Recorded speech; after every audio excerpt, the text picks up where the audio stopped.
আসসালামু আলাইকুম। উপস্থিত সুধীবৃন্দ, উপস্থিত গণপ্রজাতন্ত্রী বাংলাদেশ সরকারের মাননীয় প্রধানমন্ত্রী জনাব তারেক রহমান, উপস্থিত মাননীয় শিক্ষামন্ত্রী এবং মন্ত্রী পরিষদের মাননীয় মন্ত্রীবর্গ, মাননীয় প্রতিমন্ত্রীবর্গ, মাননীয় উপদেষ্টাবৃন্দ, বিভিন্ন মন্ত্রণালয়ের সচিববৃন্দ, বিভিন্ন বিশ্ববিদ্যালয়ের ভাইস চ্যান্সেলর এবং বিশিষ্ট শিক্ষাবিদবৃন্দ, আজকে আমাদের মাঝে কিছু ডিগনিটারিজ রয়েছেন। Thank you all for your attendance, our partners from the international community. আজকে এখানে এত বরেণ্য, বিজ্ঞ, জ্ঞান এবং মেধা সম্পন্ন মানুষের সমারোহ ঘটেছে। আসলে এই সিনেট হাউস অনেকটাই আলোকিত হয়ে গিয়েছে। আমাদের এই দেশটাকে যদি সামনের দিকে এগিয়ে নিয়ে যেতে হয়, তাহলে আপনাদের প্রজ্ঞা, মেধা, বুদ্ধি, সৃজনশীলতা এবং উপদেশ আমাদেরকে অবশ্যই গণতান্ত্রিক বাংলাদেশে যে প্রত্যাশা, জনগণের ক্ষমতাও নিশ্চিত করা, গণ আকাঙ্ক্ষার প্রতিফলন ঘটানো, সেগুলোতে অবশ্যই আরও এক ধাপ এগিয়ে নিয়ে যাবে। আজকে আমি যে ঢাকা বিশ্ববিদ্যালয়ে রয়েছি, ইতিহাস সাক্ষ্য দেয় বাংলাদেশের ইতিহাস এবং ঐতিহ্য রাজনৈতিক প্রতিটি পালাবদলে এই বিশ্ববিদ্যালয়ের ছিল অনেক বড় ভূমিকা। আজকে এখানে আমাদের মাঝে অনেক কালজয়ী দিকপাল রয়েছেন, যারা ছাত্র রাজনীতিতে অনেক বড় ভূমিকা রেখেছিলেন বাংলাদেশের ইতিহাসের প্রতিটি পর্যায়ে। আমরা দেখেছি এই ঢাকা বিশ্ববিদ্যালয়ে কিন্তু জুলাই গণ অভ্যুত্থানে ছাত্ররা, শিক্ষকরা বড় ভূমিকা রেখেছিলেন, যেভাবে রেখেছিলেন প্রতিটি ক্যাম্পাসের শিক্ষার্থীরা, রেখেছিলেন প্রতিটি শ্রেণীর, প্রতিটি পেশার মানুষেরা। আজকে আমরা দেখছি 12ই মে, ঠিক 3 মাস আগে 12ই ফেব্রুয়ারি একটি অবাধ, সুষ্ঠু এবং গ্রহণযোগ্য নির্বাচনের মাধ্যমে সেই গণতান্ত্রিক সরকার রাষ্ট্র পরিচালনার দায়িত্বে এসেছে, যেখানে জনগণের রয়েছে অসীম প্রত্যাশা। দীর্ঘদিন পর এমন একটি সরকার এসেছে যেটি সত্যি জনগণের ক্ষমতা নিশ্চিত করছে। আমরা দেখছি মাননীয় প্রধানমন্ত্রীর নেতৃত্বে এই 3 মাসে প্রতিটি দিনে কিভাবে আমাদের নির্বাচনী ইশতেহারে যে প্রতিশ্রুতিগুলো রয়েছে সেগুলো বাস্তবায়নের জন্য নিরলসভাবে কাজ করা হচ্ছে। আমাদের যে অনিঃশেষ যে প্রস্তুতি, আমাদের যে অবিচল আস্থা মাননীয় প্রধানমন্ত্রী দেশের মানুষের প্রতিফলনের মাধ্যমে প্রতিটি কর্মযোগ্য গড়ে তুলেছিলেন, সেক্ষেত্রে কিন্তু শিক্ষাক্ষেত্র সবচেয়ে গুরুত্বপূর্ণ। কারণ শিক্ষায় জাতির মেরুদণ্ড।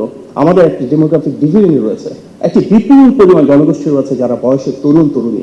আগামীর বাংলাদেশ যদি আমরা সেভাবে গড়ে তুলতে চাই, যেখানে জনপ্রত্যাশা প্রতিফলন ঘটবে, তাহলে আমাদের তরুণ তরুণী, যুবক যুবতীদেরকে অবশ্যই আরো কর্মক্ষম করে তুলতে হবে, আরো দক্ষ করে তুলতে হবে। তাদের মাঝে সুনাগরিকের যে গুণাবলী রয়েছে সেগুলো আমাদের এডুকেশন সিস্টেমের মাধ্যমে ইমপ্লিমেন্ট করতে হবে। তাদের সে গ্রুমিং, তাদের সে আপব্রিঙ্গিং আমাদের নিশ্চিত করতে হবে, যেক্ষেত্রে প্রতিটি বিশ্ববিদ্যালয়ের, প্রতিটি স্কুল কলেজে রয়েছে অনেক বড় প্রাতিষ্ঠানিক একটি ভূমিকা। আমাদের যে নির্বাচনের প্রতিশ্রুতি রয়েছে তার প্রতিটি বাস্তবায়নের ক্ষেত্রে কিন্তু যারা শিক্ষাবিদ রয়েছেন, যারা গুণীজন রয়েছেন আপনাদের মতন, তাদের রয়েছে সবচেয়ে বড় একটি ভূমিকা। আপনাদের গবেষণা, আপনাদের পরামর্শ বিভিন্ন ম্যাথোডোলজিক্যাল ইমপ্লিমেন্টেশনের ক্ষেত্রে একটি বড় ভূমিকা রাখে। উপস্থিত সুধীবৃন্দ, আমরা যদি একটু সামনের দিকে আগাই, কয়েক বছর পর কেমন হবে বাংলাদেশের রূপকল্প, সেটি যদি আমাদের মনোযোগেতে চিন্তা করি, তাহলে দেখতে পাবো এখানে প্রতিটি পরিবারের জন্য, কোটি কোটি মানুষের, কোটি কোটি পরিবারের জন্য ভাগ্য পরিবর্তনের, সমস্যা সমাধানের একটি গল্প রয়েছে। এই গল্প আমাদের সম্ভাবনা এবং সমৃদ্ধির।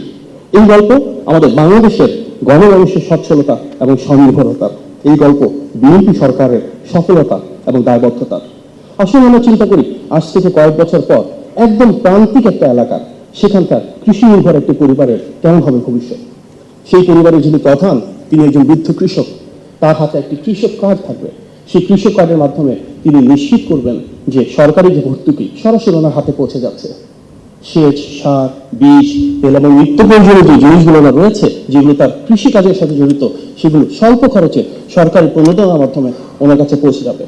উনি ওয়েদারের মাধ্যমে ফোরকাস্টিং ইউজ করে কৃষিকে মডার্ন টেকনোলজিক্যাল ইন্টিগ্রেশনের মাধ্যমে আরো একটা এগিয়ে। তার হয়তো একটা দুরারোগ্য ব্যাধি আছে, সেই ব্যাধির জন্য আজকের বাংলাদেশ ওনাকে ঢাকায় চলে আসতে হয়। কিন্তু সেই নারীর কাছে যখন পৌঁছে যাবে হেলথ কার্ড, তার মাধ্যমে কিন্তু উনি সেখানে পাবলিক প্রাইভেট পার্টনারশিপের মাধ্যমে লোকাল এরিয়াতেই তার যদি কোনো দুরারোগ্য ব্যাধি থাকে সেটার ট্রিটমেন্ট পাবেন।